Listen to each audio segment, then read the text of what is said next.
Oui Pierre, la première étape du circuit de la Sarthe, Pays de la Loire, 180 km aujourd'hui entre la Vendée et la Loire-Atlantique. Fontenay-le-Comte, Ligné, une étape habituellement réservée aux sprinteurs. Et dans ce contexte, un homme à suivre, le champion de France en titre, Nasser Boigny. Une énorme pancarte, coureur à surveiller. Comme souvent ces derniers temps, le champion de France doit supporter le poids de la course. Pas un problème pour Boigny. Aujourd'hui et demain, il devrait sûrement y avoir une arrivée au sprint, donc on va voir selon la forme du moment et si j'ai les bonnes jambes. Profil d'étape pour les sprinteurs et les rouleurs. 3 tentent leur chance dès le deuxième kilomètre. Kevin Reza, Ronny Martias notamment. Avance maximale 5 minutes. Le peloton roule à 37 de moyenne. Allure tranquille sur les routes de Loire-Atlantique. Vous aurez le vent 3/4 cul, hein. 120 là, dans 9 km.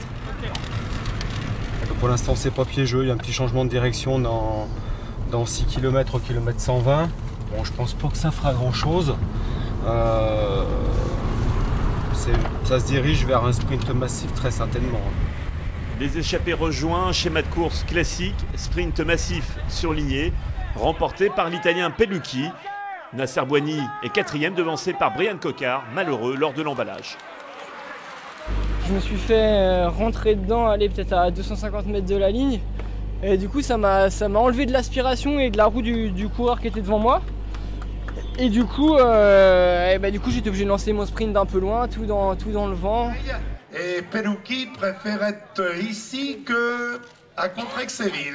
Le circuit de la Sarthe Pays de la Loire a donc un premier maillot jaune. Il s'agit de l'Italien Pellucchi, vainqueur ici à Ligné.